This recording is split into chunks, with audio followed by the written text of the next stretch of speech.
Tonight on UCentral News. New today, President Biden met behind closed doors in the White House days before a potential government shutdown. What was discussed? Next, the Oscars have named presenters for this year's awards. Shanice Hopkins is standing by with everyone who is set to present one of the prestigious awards. Over in sports, just announced earlier today by head football coach Adam Dorrell, dates for football camps for the upcoming season have been set. Ian Nickel has more on this year's spring season. Finally tonight, a campus tradition is set to continue for its 28th year. Perla Tovar takes us inside this year's cheer and dance competition. Live from Central Oklahoma, this is UCentral News.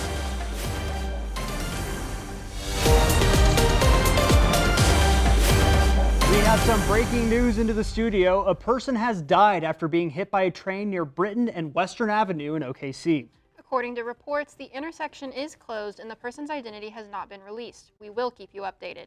Good evening, I'm Mark Lowe. And I'm Georgia Jones. Welcome to this edition of UCentral News. President Joe Biden met behind closed doors with the top 4 congressional leaders today. The talks designed to overcome the objections to current spending bills. Additional aid for Ukraine tops the list with the GOP. All the while, the threat of another federal government shutdown gets closer by the day. Laura Aguirre has more.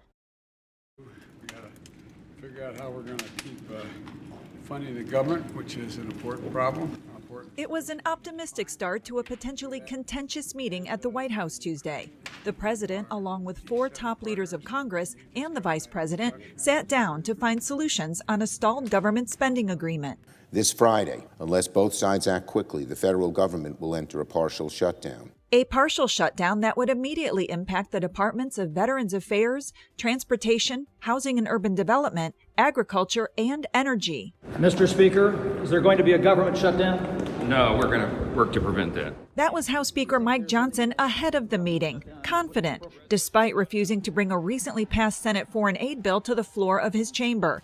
The Senate bill includes aid for Ukraine, a key sticking point for many Republicans. I think the consequences of inaction every day in Ukraine are dire.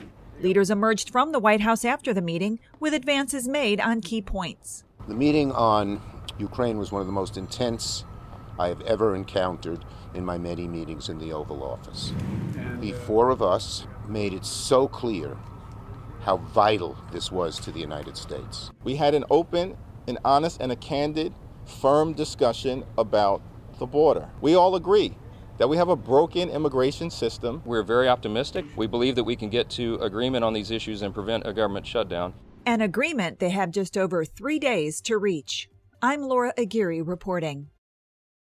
The partial shutdown deadline looms 1 week after the one Friday, March 8th, and will zap funding from even more federal agencies and programs unless an agreement is reached. And then weather, if you've been outside, you've noticed it's super windy today. Absolutely. Yeah, the clouds outside too. There's a little bit of smoke in the air I've noticed too. Let's go to Gwyneth Duncan for more on that. Gwyneth? Good afternoon, Broncos. Looking outside today, it was feeling pretty nice. We were sitting at 84 degrees. It's pretty warm out there. We did have partly cloudy skies, and other than the warmness, our winds were coming in at southwest 22 miles per hour, and our gusts were sitting as high as 55 miles per hour. So those winds were pretty high, and we do currently have a fire weather hazard in effect. Up towards the northern part of the state, you can start to see the smoke from the fires that are just occurring up towards the northern part of our state today. This video was taken southeast of Enid, and as you can see, it's pretty smoky out there. The skies are starting to look a little bit orange. I know we can see it from our studio today. And then as we look at our headlines, looking ahead, like I said, we have a fire weather hazard into tonight until about 8 p.m. And then our winds are going to start to switch from north to south, or south to north, and we're going to get that cold front that's going to bring temperatures that are going to go a little bit below freezing these next couple of days. We do have a chance of rain later in the week coming up, and that'll be about 30% chance of rain, but it's still a chance. And then our temperatures are going to start going back up to the 80s like we had before. And that's all I have for you guys right now. I'll have your 7-day forecast and much more later in the show. Back to you guys at the desk. Thanks for that, Gwyneth. A 23-year-old female and a 5-year-old girl lost their life after a collision between their car and a fire truck in Tulsa yesterday. According to the Tulsa Police Department, there were 6 people in the car, 3 adults and 3 children. A 26-year-old pregnant passenger also lost her baby. The Tulsa fire truck was responding to reports of a building fire when the collision happened near 41st Street and New Haven Avenue. Police say the truck was running lights and sirens when a white Hyundai turned the corner of an intersection, causing the fire truck to collide with the passenger side. The firefighters from the truck immediately started life-saving measures to help those people in the car. The 4 survivors are still in the hospital getting treated for their injuries. The first federal murder trial involving a hate crime based on gender identity reached a verdict over the weekend. Jaqualamik Ritter was found guilty on Friday at the Matthew J. Perry Courthouse in South Carolina for the killing of a transgender woman in 2019. A 2021 study at UCLA proved the transgender community is 4 times more likely to experience a violent crime during their lifetime. Ritter lured the victim to an isolated area and shot her in the head 3 times with a .22 caliber handgun. Ritter fled to New York after the crime, where he was later arrested and prosecuted. A U.S. Air Force member has died after setting himself on fire in protest outside the Israel embassy in Washington, D.C. Washington police said on Sunday Aaron Bushnell poured an unknown liquid on himself and ignited it, yelling "Free Palestine." The 25-year-old from Texas eventually collapsed while police tried to put out the flames with fire extinguishers. He later died after being taken to the hospital. Washington, D.C. Police, Secret Service, and the Bureau of Alcohol, Tobacco, Firearms, and Explosives are investigating.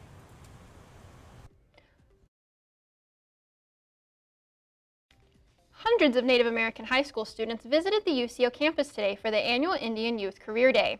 The event gave students free t-shirts, lunch, and the opportunity to listen to different speakers about their experiences in their career field. The keynote speaker was Olympic gold medalist Billy Mills. He told his story dealing with racial discrimination in the sports industry. Students also got to browse the career fair and make connections with different businesses in Oklahoma. If you were by Ayers Kitchen today around noon, you may have seen something odd. Members of the Kappa Pi chapter of the Kappa Sigma fraternity were painting a bathtub on the lawn in order to prepare for a philanthropy event. The event, which takes place Saturday, will have members of the fraternity push the bathtub to Oklahoma City University's chapter of the fraternity.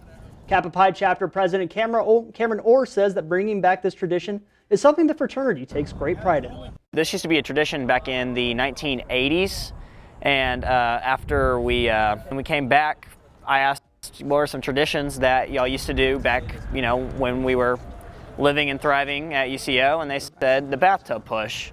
And we were all confused about what that even means, because when we hear bathtub and push in the same sentence, that makes 0 sense. And they said they took a bathtub, put some wheels on it, and they pushed it from UCO to Oklahoma City University, and it's just been a tradition, and we brought it back. All proceeds from this event go towards the fraternity's Military Heroes campaign, which spans nationwide. The mission of the campaign is to provide ongoing support for military veterans and their families. And if you saw that flag in that video, you can tell it is windy out there, really windy. Yeah, absolutely. When I was filming and even when I was driving, my car is taking the hit from the wind, but we'll hear more from Gwyneth Duncan with our 7-day forecast after the break. Happy birthday! Make a wish. Miss you guys. Blue skies smiling at me, talking about blue skies. Do I see bluebirds singing a song, talking about blue skies from now on? When it comes to making plans, you are the best. What about those barbecues you plan in detail for your family? Or your daughter's first costume party? It was out of this world. The same way you plan each detail for those moments, start planning to protect you and your loved ones from a natural disaster. Sign up for local weather and emergency alerts. Prepare an emergency kit and make a family communications plan. Protecting your family is the best plan you can make.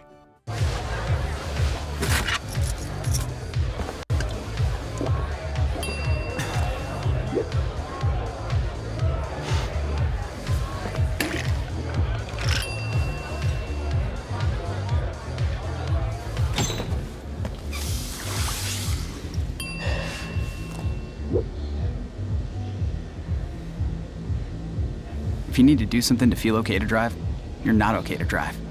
Don't drive buzzed. Are you really sure this is all going to fit? Oh, it'll fit. I got that. All right.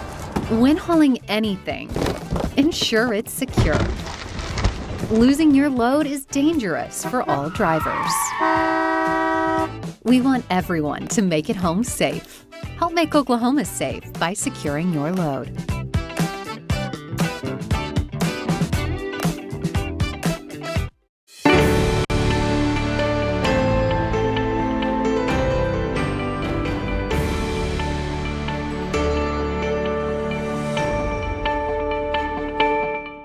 Welcome back, Broncos. And looking outside today, it's feeling pretty warm out. We have those 84-degree temperatures with those partly cloudy skies. Other than the temperatures, the winds are not making it feel so nice, with gusts coming in at about 55 miles per hour from the southwest. And we do have a fire weather hazard in effect until 8 p.m. tonight.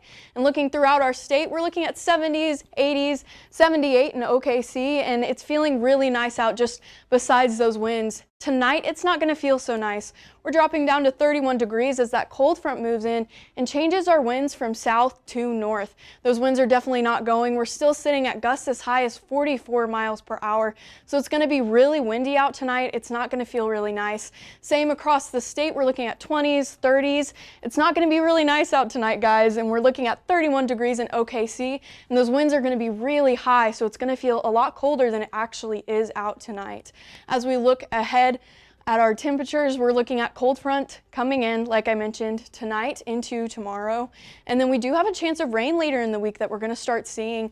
And then our temperatures are going to go back up after this cold front passes through. As we look at tomorrow throughout the state, we're looking at 40s, 50s. It's going to be a lot colder than it has been. We're cutting the temperatures pretty much in half from what it was today. So we're looking at 45 degrees in OKC, and it's looking pretty bad out tomorrow. The winds are going to remain, so it's going to be a lot colder than it says out there for tomorrow. At 7 a.m., it's going to be 31 degrees, so we're starting off really cold. It's going to be cloudy, it's going to be windy, it's not going to be that fun. At noon, we're hitting 42 degrees. The sun is going to start to come out because those winds are going to start pushing those clouds away, but it will still be very cold and still very windy. At 7 p.m., we're hitting 46 degrees, and then those clouds, like I said, are remaining throughout the day.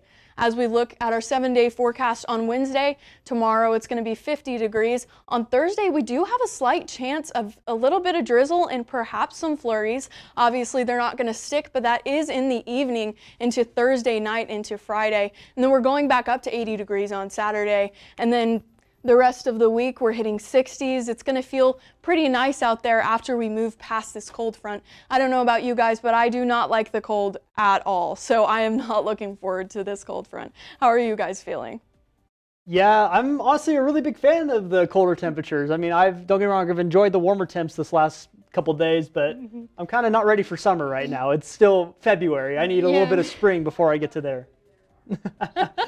Yeah, honestly, living in Oklahoma my whole life, I can't complain anymore about the hot and the cold and the changes. It's what it is. It's what Oklahoma is. It's a roller coaster, you know. Really, we're here for it. is. We're here for the ride. Yes, absolutely. Coming up, find out which model is launching their own brand. And the Oscars is coming next weekend. Shanice Hopkins has who will be presenting after the break. Stay with us. I was raised to believe in the power of possibility, to always move forward, but never forget where I came from, to value hard work, ingenuity, and hospitality. On one hand, my people are rough and rugged. On the other, refined and elegant. They taught me how to love beautiful things and cherish my past, to seek out adventure, eat well, and to have a good time. So I keep their traditions alive every place I go. They call me Oklahoma City, but you can call me the modern frontier.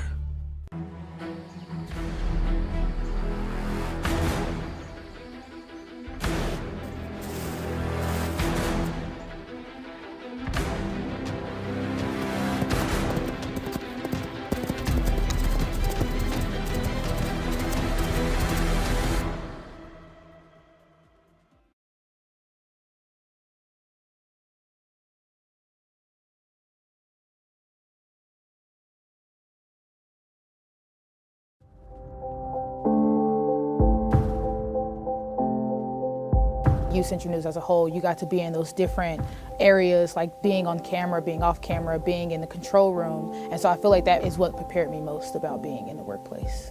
UCentral and the mass comm department has provided me all the tools and the fundamentals that are needed in order to thrive well and thrive fast at my job. Maybe it's time to hit the road and visit a place where stories unfold.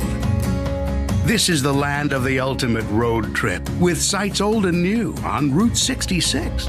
There's fun to be had, so much to do, and a few new surprises before you get through.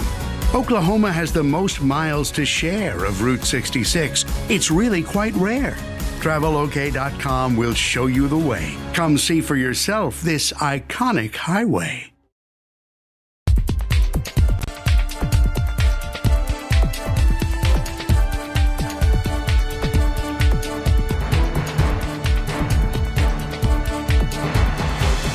Welcome back, Broncos. I'm Shanice Hopkins, and here's what's trending today. Sean P. Diddy Combs is once again in the hot seat as he was sued yesterday in federal court by former employee Rodney Jones, or Lil Rod.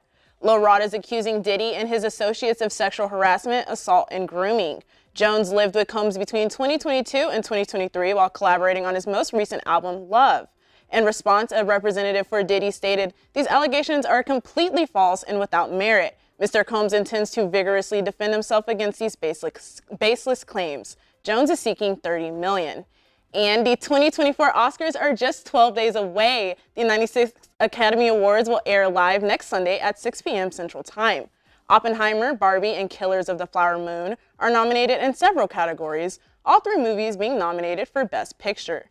Presenters this year will be Mahershala Ali, Nicolas Cage, Jamie Lee Curtis, Jessica Lange, Matthew McConaughey, Lupita, Zendaya, and more. Stay tuned as Hollywood prepares to shine its brightest at the 2024 Oscars. And the cosmetic brand Charlotte Tilbury is also in the hot seat this afternoon. After showing her support for Palestine, Bella Hadid was fired as the face of Charlotte Tilbury's lipstick line. As Bella comes from a proud Palestinian family, it only makes sense for her to show her support. Last night, Charlotte Tilbury issued a statement saying, "We have always loved working with Bella, and her contract has come to an end. She remains a great friend of both Charlotte and the brand, and we look forward to creating more magical beauty moments together in the future." Shortly after termination, Bella shared plans to unveil her cosmetic brand and wellness brand, Orabella, in May. And finally, analysts believe Netflix is expected to hike their prices in 2024 again. Last October, Netflix increased the price of their basic plan from $19.99 to $11.99 per month. A set price range for 2024 has not been set just of yet, and it's still in the air. UBS analysts say that the raise will increase revenue and earnings growth, raising their growth from 15% from 7%. With Netflix prices possibly going up again, college students might need to reconsider their budget more wisely for entertainment. On the flip side, if the increase boosts Netflix earnings, it can only mean even better shows and movies to binge watch during breaks. And that's all I have for you guys today. Mark, Georgia, I don't know about you guys, but I do not have the budget for Netflix to be raising their prices. How do you guys feel about a price increase? As someone who does pay for Netflix, unfortunately, it sounds like I might have to be canceling it. As someone that doesn't, I'm sorry, man. You guys need to transfer on over to either I don't know, Peacock. That's usually what I'm on. Yeah. Amazon Prime, one of my buddies lets me use his account, so it's great, But we're just slowly going back to cable, in my opinion, but some people would agree with that. Yeah. Thank you for that, Shanice. Coming up in sports, spring football camps for Bronco football were announced earlier today. And the Thunder are back in action late tonight. Ian Nickel has today's sports update after the break.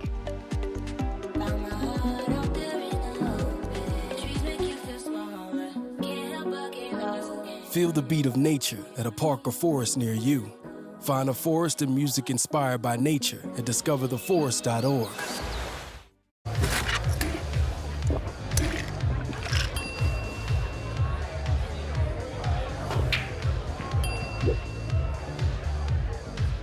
If you need to do something to feel okay to drive, you're not okay to drive. Don't drive buzzed.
Happy Tuesday, Bronco Nation. Let's talk some sports. Leading off with the Diamond Sports today, the UCO Broncos softball team made the quick trip over to Bethany to take on the Southern Nazarene Crimson Storm in a Tuesday doubleheader. The games occurred at 1 p.m. and 3:30 p.m. Mark Lowe will recap those games tomorrow. Stay tuned for that. The Bronco baseball team returns home today after a hard-fought series against Central Missouri to take on in-state rivals Southwestern Oklahoma State. That game is currently in progress, and you could watch it on the MIAA network. UCO football's head coach Adam Durrell announced on X this afternoon the dates for Bronco football's summer camps. The offensive line, defensive line, running back, tight end, and linebackers padded camp will take place Friday, June 7th and Saturday, June 8th, while prospect camps are June 14th and June 15th, as well as June 21st and June 22nd. You can contact Dimitri Donald by email or Twitter for more information. And on to the NBA, the Thunder play the Houston Rockets once again, this time back in the 405 at the Paycom Center. The Thunder are seeking their 41st win of the season, which would be their highest win total since the COVID-shortened 2019-2020 season, which they won 44 games. The boys in blue and orange tip off tonight at 9 p.m. That's right, 9 p.m. Central. This is due to the broadcast of tonight's game being on TNT and being the second game of a nationally televised doubleheader, with the first game being the Sixers and the Celtics, which tip off at 6:30. Now that's all the time I have for you today for sports. Hey, Mark and Georgia, do you plan on staying up tonight to watch SGA, Chet, and the Jalen Williams twins take on the Houston Rockets tonight? I'll probably be staying up and checking in with the score from time to time. I've been keeping up with the Thunder, and they've been doing really well, so probably is my answer. Yeah, they've been doing incredibly well. I don't know if I'll be able to watch the whole game, but I'll definitely be able to catch the first little bit of it for sure, just see how they're doing. But they had a really good comeback win the other night against the Rockets, so hopefully they can do it again tonight, except, hopefully stay in the lead this whole time, Yes. Thank you for that, Ian. Coming up after the break, Perla Tovar has a little look at the cheer and dance competition going on at UCO. And Gwyneth Duncan will have our last look at weather. Stay with us.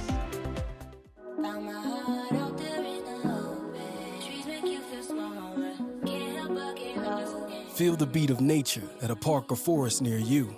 Find a forest and music inspired by nature at discovertheforest.org.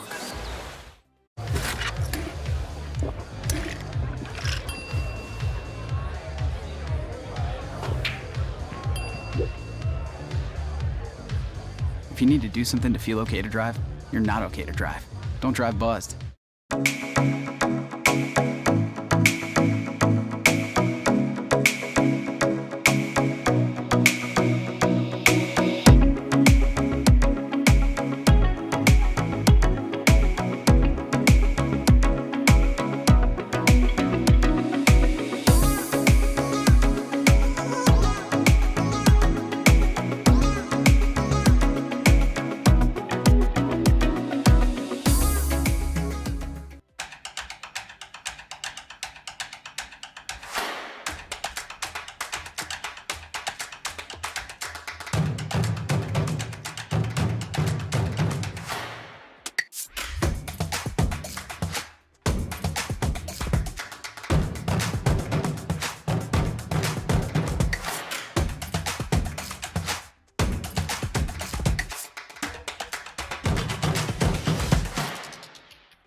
Welcome back to UCentral News. Coming up next week, UCO is hosting the 28th Annual Cheer and Dance Competition on March 8th at 8 p.m. UCentral's Perla Tovar has more.